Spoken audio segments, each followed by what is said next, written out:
கோயில்ல பார்த்தப்பவே அவனை எங்கேயோ பார்த்த மாதிரி தான் இருந்துச்சு. இல்ல ரோனி?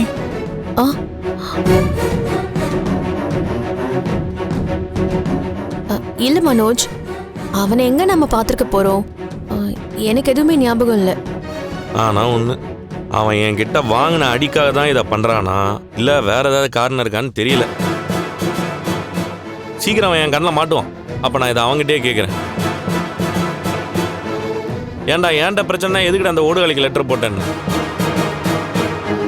சரி, அவன் லெட்டர் போட்டது இருக்கட்டும், நீ எதுக்கு பயந்த? ஏண்டா உனக்கு ஒரு பிரச்சனை வரும் சாக போறோம்னு சொன்னா பயம் வராதா? அதை ஏன் உன்கிட்ட சொன்னா?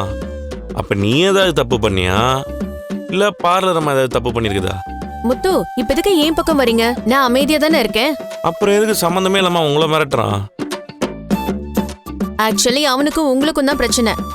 நாங்க தான் உங்க மேல கோவப்படணும். கரெக்ட் ரோகிணி. இவனால தான் கண்டவெல்லாம் என் தூக்கத்தை கெடுத்துக்கிட்டு இருக்கான். ஏய், திரும்ப ஏதாவது லெட்டர் வந்துச்சுன்னு வையேன், அப்புறம் சும்மா இருக்க மாட்டேன் பாரு. டே, இதுக்கு மேலாம் உனக்கு லெட்டர் போட மாட்டான்டா. ஆள் யாருன்னு தெரிஞ்சிருச்சுல, பசங்கள்ட்ட சொல்லி வச்சிருக்கிறேன். எங்கேயாவது அவன் மாட்டுவான். அன்னைக்கு அவனை தூக்கிட்டு போய் 2 போடு போட்டோன்னு வையேன், எதுக்கு இதெல்லாம் பண்ணனு எல்லாத்தையும் சொல்லிடுவான்.